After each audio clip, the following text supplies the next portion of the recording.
How to add product to your Piics on AliExpress app. Hi everybody, welcome back to our channel. I'm back with a new tutorial, and in this video I'll walk you through the steps on how can you add a product to your Piics. So to add product to your Piics, which essentially is a wish list on the AliExpress, you just have to go ahead and log into your AliExpress account. First of all, make sure that the application is completely up to date.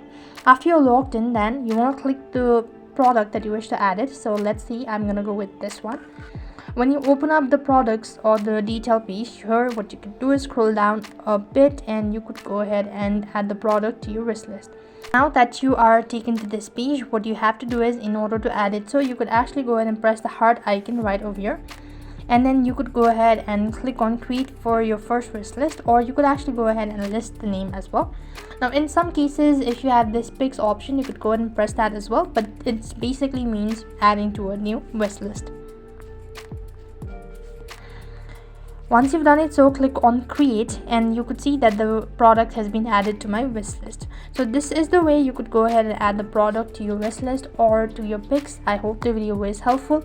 Make sure to like, share and subscribe to our channel. Thank you for watching. See you in the next video.